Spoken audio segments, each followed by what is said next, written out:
Previously on Work to Game. Do you want to spin for Tuesday though? Yeah. Okay. I would love to say I did that intentionally. It's like, what? A live letter?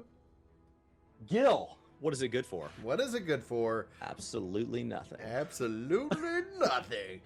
And we finally come. We took a week off because of all the 535 news, and it's finally time to talk about the value of Gil in Final Fantasy XIV. Chris, good morning. Good morning. I've voted since then. All right. Yeah, I'm supposed to vote today. So, yeah, then hopefully. Do it. Anybody that can vote, go vote. Vote.org, top link in the description. Now, before we talk about the value or the devaluation of Gil in the 14 economy, I do want to say thanks to Zim, Final Fray, Chaos Folding, Jason, Tasayu, all of you hitting that join button, hitting that dollar game club. We are 10 members away from getting our new emote slot, and I'll have some emotes to reveal here in a couple of days for you guys. So thank you guys for the support. Chris, it's time that we talk about the value of Gil, and I'd love to know your thoughts, especially as it relates to the current game, 535. Is Gil worth anything more to you now than it has ever been? So, in 535, we can go into Boja and we can do stuff and get everything we need without really Gil involved. But more importantly, I was in Xandri's stream this week, and she had all her Gil, and she had a free company on Crystal, and she was setting up a free company, and they went through and they did everything, and they got all the stuff that everybody's like, oh my gosh, this is all the things I have to do before I got a house. And Brian, you'll never guess what happened. There was houses everywhere. There was just so many. She did all the requirements that the game asked, and she didn't get a house. That's my issue with Gil. Okay. The single largest use of Gil in the game is housing. There's never houses available on the vast majority of servers. And I know somebody in the comments below is going to say, there's an open ward on my server. Okay, post that server and then check back in with me in 2 weeks after everybody else who sees that comment moves over there to get a house. Like the number of houses relative to the number of players in the game, very slim. Yeah. It just doesn't match. And beyond that, you know, glamour, you don't have unlimited glamour dresser space. You don't have unlimited glamour plates. So like, if there are people who constantly rotate glamour, but that is once again a narrow portion of the population. I wish we had numbers on that, because I would actually guess the opposite. I would guess that glamour is such a massive part of the population. I bet it's the single largest use of Gil. Yeah, I wouldn't take that bet, because I definitely agree with you on that one. I was just that overall, like when we talk about the value of Gil, we've covered this a lot, and apparently, like, you went into a direction I wasn't expecting, and I was like, surprise! We're now talking about housing. We got you in with Gil, and now we're going to talk about housing. The topic that I think you have to mention it, yeah, because it's what everybody says they want Gil for. Right. I wish I had enough Gil for a house. It's the single biggest. It's the single biggest like goal. It's outside of its scarcity. It's true in real life. Right. It's the single biggest purchase you'll make. The outside of that, but I think then when we talk about the value of Gil, when I look at the history of the game and my experience with it, like, it's interesting to see how it's shifted and how economies have shifted. We've long advised things that ended up being correct. Like, don't sit on your materia. You know, people were like, oh, I'm going to hoard it. And it's like, you know, I'm going to wait for the market to go up. It's like, no. It's in constant fall. And then they do an update, constant fall. What I'm interested to see is that with 5.4 and the update to say, like, all right, I'm going to overmeld all of this gear, and I'm just going to start burning through. It'll spike for a bit. Yeah, it's going to spike for a bit because demand's going to spike, because the reason I don't bother with overmelds is the time investment, and that's where you kind of ended up paying. I'd always end up, hey, there's an overmeld, I might just pay somebody for that.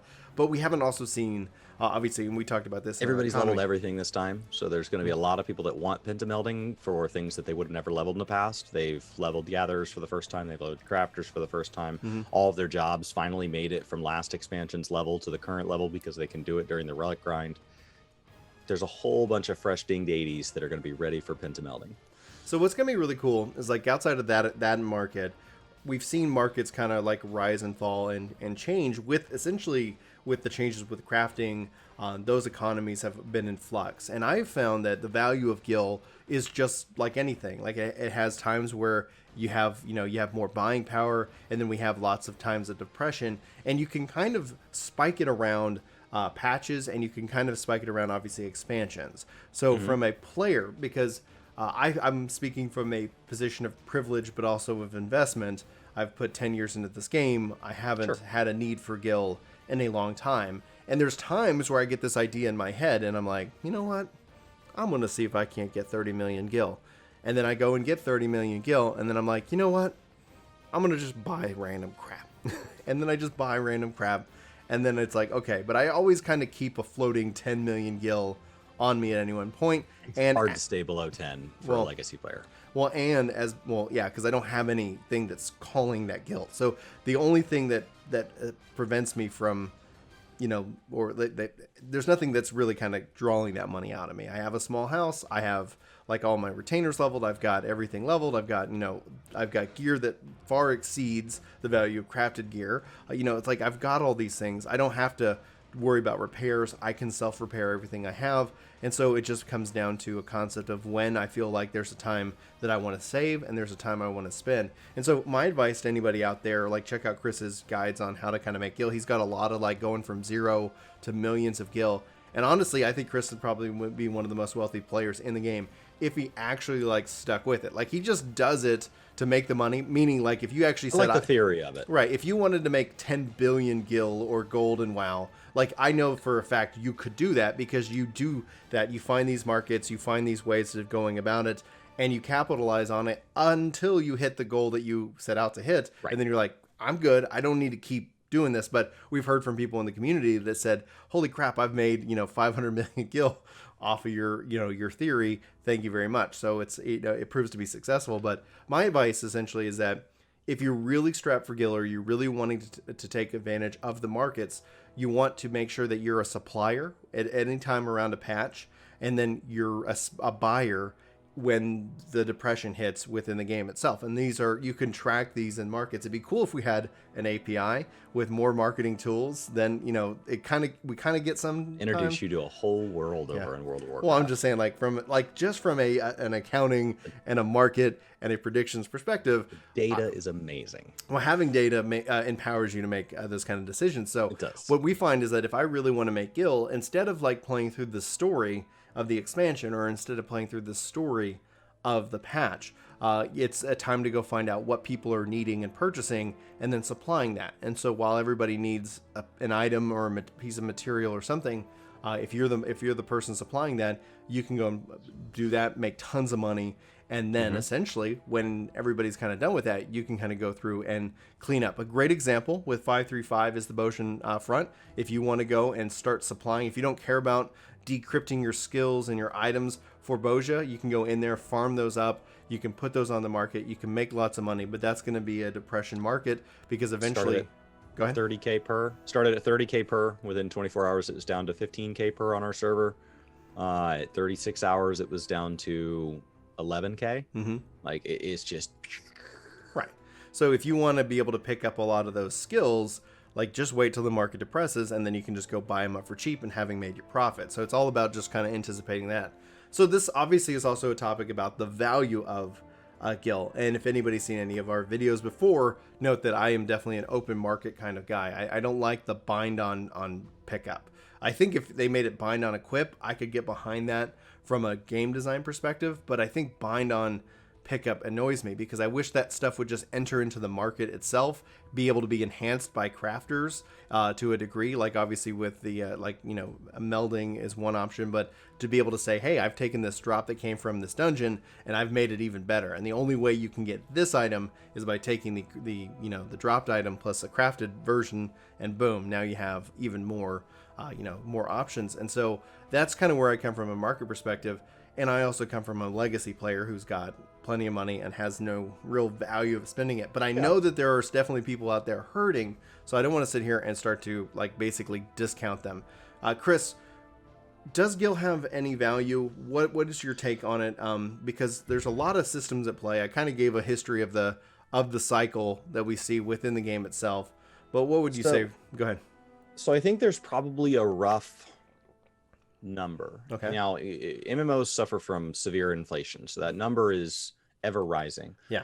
And that number is going to vary player to player based on do they want to power level all their crafters? Do they care about glamour? Do they want all the mini pets? So it's going to vary, right? So there's a range on that number, and that number's ever moving. Mm-hmm. But there is a rough number, and so like, let's say it's 100 million gil, right? Mm-hmm. Whatever. 100 million gil is roughly the amount of money that Brian will need if he comes to the game today, brand new, and does everything that he wants to do in roughly a year. Okay. Now, after that, it's going to go up. For everything that I know Brian wants to do, that 100 million would set him. And so it really is a pretty finite amount of money. And everything after that, you're not going to really have a use for. It's very similar to money in real life. It's very hard to make that amount, but there is an amount where like you can pull 4% off of a retirement account annually and it'll never deplete. Mm-hmm. In times of excess, the account will swell. In times of depression, the account will drop, but 4% roughly keeps you safe to pull off of it longer than humans live. So it might wear out eventually, but if you don't start till you're in your 50s or 60s or 70s, it just doesn't run out fast enough. Mm-hmm. And that's because historic inflation is 3%, and so it's easy for 3.2 in the US, and so it's easy for investment accounts to keep it above 4. Mm-hmm. That's where those numbers come from. So there is a finite amount of money. Say you have $10 million in the United States. It's an amount of money most of us will never see. Okay. But $10 million, right? 4%. That's what, $400,000 a year. Mm-hmm. You would get $400,000 a year as a salary for the rest of your life. That is so much more than the average person makes. So we don't need 10 million. Anybody above 10 million is spending it on something that they don't need. They're spending it on investing in businesses. They're spending on having multiple houses. They're spending it on having more cars than they'll ever drive. A car for every day of the week. And so that it offers them the ability to do things that are well above and beyond what they need by any stretch of the imagination. There's that same thing is true in 14. So I don't know what that number is. Let's say it's 100 million gil just for loose. Well, once you know what it is in real life, saying, oh, well, Chris is saying that I'm set if I get to 10 million. Great, go do it. Oh, it turns out it's really freaking hard. In 14, it's not. That number is a very doable number. It looks impossible, but so does leveling up and watching every cutscene from ARR to current. It's an enormous task, and people do it and they love it. So if Gil is your one thing, I would say that just know that in my opinion, it doesn't have any value after that soft cap number. Mm-hmm. Everything after that, you're just buying, would you call it stupid stuff? You're not buying things you need anymore. It's just like, oh yeah, I guess I'll buy that. I don't have that. Click, learn that pet, never get it out, move on. Like you're just wasting money after that. Mm-hmm. And so get to that cap. And so if that cap is 100 million, go out there and use anybody's guides, mine or otherwise. And if you make 1 million gil a day, which some of my methods have made me 1 million gil an hour, mm-hmm. 1 million gil a day, then in 100 days, you're done. I don't know how you could clear all the story from ARR to current in 100 calendar days. People have done it though. People have done it, but I'm just saying that's an enormous task. And I'm telling you, you can make all the gil you would ever need in that same amount of playtime. And then you're done. And after that, you're going to get gil from running dungeons, which you're going to be running because you need the tomestones. And you're going to get gil from clearing stuff. And outside of being like a super in-game raider where your repair bill might actually add up to more than you looted at the end of the night, mm-hmm. outside of endless glamour, in which case I would just kind of ask yourself, like, how often do you really need to be changing out if you're worried about money? If you're not worried about money, spend whatever you want. Yeah. Because a lot of glamour like items, the real world, just go look it up and be like, oh, I can just go farm that. I know what dungeon it drops from. I'll just go run that dungeon. Now you've made money instead of losing money.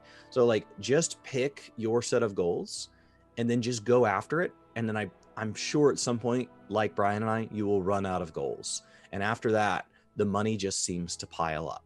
And anybody who's been around long enough that they've been able to realize their monetary goals in this game, which are way easier than realizing monetary goals in the real world. My gosh, if any of you have ever had student loans, it's endless to get out from under them. It's so hard. Yeah. In 14, that's not the case. It really just, there aren't that many uses for Gil. It is 100% easy to get out from under it. So when we talk about there aren't that many uses for Gil, and obviously the housing being kind of the big one, It's kind the of, big one. Kind of our final thought that I want to explore here with you is what other systems or what other goals would we like to see brought into the game for Gil? And obviously, I think we're going to be talking from a position of privilege, right? Like, Sure. Hey, now that we live in this world where, hey, Gil is just kind of, piling around and hanging out, what would we like to do with it? And we have a house, and so the question is, like, would you want a bigger house, or would you want some other kind of system or some other kind of thing that would actually personally motivate you to go out and seek and then start hoarding more Gil so you could achieve these kind of goals? Because I got a couple ideas in mind, but I'd like to know what you think, Chris. That's a big question. Yeah. So money as a concept, just as a what is a currency, right? If you go look up like Bitcoin and all these cryptocurrencies, like what is money? Mm-hmm. Money is a number that we assign value for when it's moving. Mm-hmm. When it's standing still, currency, whether it be a dollar or a coin, or it really doesn't hold.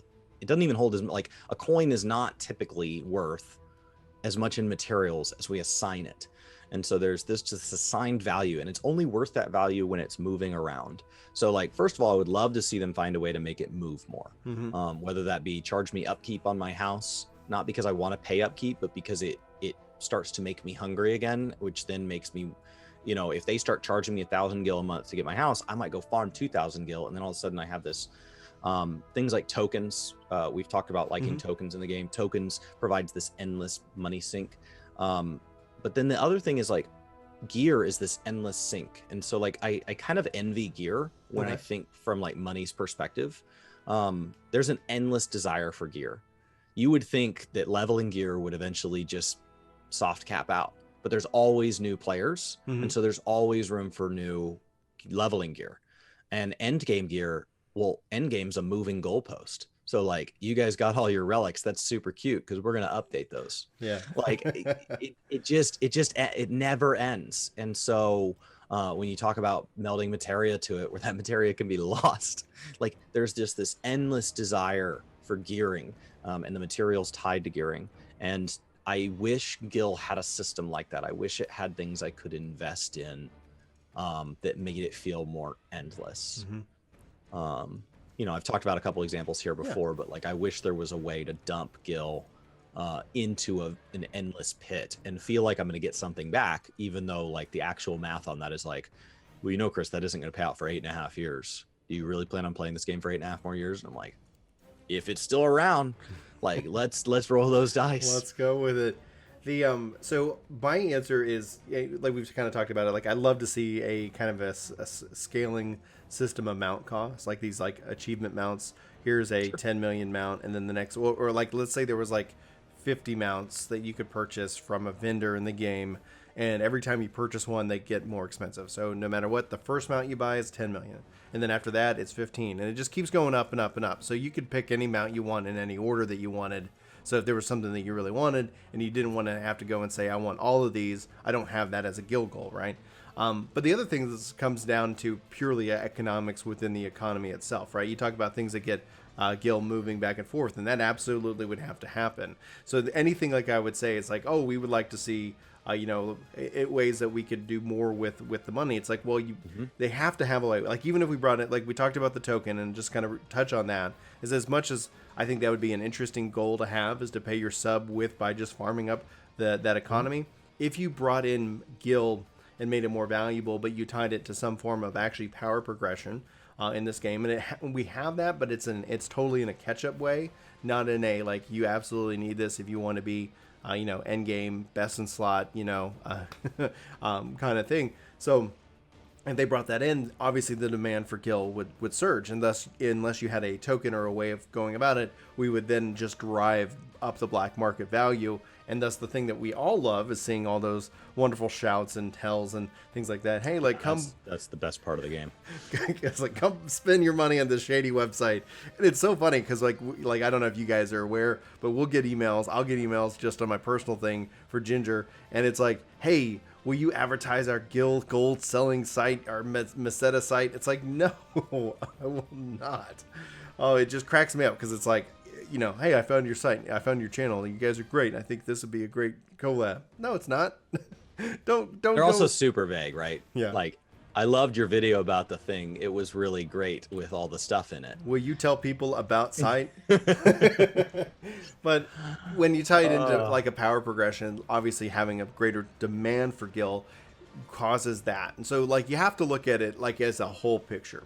If there is a demand, you know, then there's going to be a supplier. And so how are we as a community, you know, willing to do that? The thing where with housing, kind of the catch-22, is that it doesn't matter if you go buy all that shady Gil, there probably might not be a house for you. So you could literally spend hundreds of dollars and be like, well, I don't know what I'm going to do with this until I can hopefully get a house and still fight that housing savage. But I think essentially, I think a quick, easy win, because right now it's exciting to see the markets are moving, players are playing. Like this is always the time. Every kind of big patch or mid-tier patch, it's like, great, let's see what's going on. It's a great time to make money. It's not a great time to spend money. And then whenever everything kind of calms down, that's the time to buy and make use of the best of your Gil. And I just wish, like, yeah, I'd love to see, even if it was titles, like, I don't care. Like, just allow me to say, like, how much is that?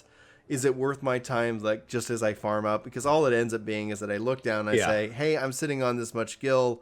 Do I care if I part with it? No.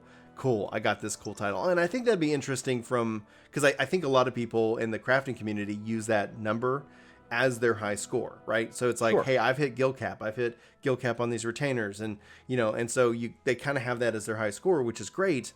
But then at the same time, it'd be neat if they were able to take that Gil out of the economy and put it into something that's a little bit more like glamorous or something like that only they could afford, right? You know, how do you get that title? Oh, yeah, I farmed up Gil. You know, okay, interesting. You know, something of that nature. That's just my thought on it. Chris, do you have any final thoughts? No, I mean, I think that's one of the ways they could do that is like we talk about glamour being this kind of endless thing. I don't understand why previous expansion dungeon loot is still bind on pickup. Gotcha. Don't understand why. Like, I get why current stuff is. You want people having all of the current gear from doing current stuff, not just from buying it. But I think that, you know, if we were to go back and say, you know what, when you do your leveling roulette, you can just sell all that stuff. I think, I would like to see if that is a simple change, because you're 100% right. Just go for it. Like, yeah, make it not hurting anybody. Nobody's like, well, now there's a bunch of overpowered level 30s that didn't do anything. And that's fine. Like, go knock yourselves out, guys. Yeah. It's kind of like an heirloom version of WoW in a way. You know, it's like, hey, here it is. Here's all the cool stuff. That's a huge money sink. It's a huge money sink. Heirlooms are an outrageous money sink. And every expansion, they're able to put a new price tag on it, because every expansion you have to upgrade yours to include the new levels. So not to open up a whole new video into all the money sinks that WoW has, but like for the number of interests and the number of niches and ways to play that 14 has, many of them ways that like they have communities in 14 that there is no parallel community in WoW. My question is like, why is there not a way for those communities to use Gil to further their community if they so choose? So just creating more, and you see it a little bit with like housing, catering to the RP community by constantly adding new items and stuff like that that are well beyond decoration. The ability to like have the little guest book and all of that, like for where people can set up shops. And it's like, so there is a use for money. I just wish there was a use for the amount of money that the game gives out. All right. I think we hit this topic pretty hard. Let us know what you think. Chris, I think it's time to spin the wheel. And guys, look out what I got coming up on Ginger Prime. What's the topic? Gil. So he's going to spin again. Cyberpunk. We got some 2045 lore posts that I'm going to be working on. So hopefully you guys look forward to that. All right. Do we have a non-Gil topic? We do. Yes. It's called, it's only one away. It's called Burnout. Ooh, okay. That's a really good topic. When to take a break, when to return. You know, especially as we talk about patch cycles that can extend due to events outside of Square's control. All right, guys. So tune in on Thursday for that topic. And then we'll be back if we have any kind of random hot topics that pop up from time to time. For Work to Game, my name's Brian. My name's Chris. Thanks so much for watching. Hopefully you guys have a fantastic day. And go vote. And go vote. This video is sponsored by me, Ginger Prime. Hopefully you'll check out my podcast channel, Ginger Gaming Radio, which we have lots of guests, lots of great conversations, and even more highlights. Links are in the description below. Let me know what you think. Thanks.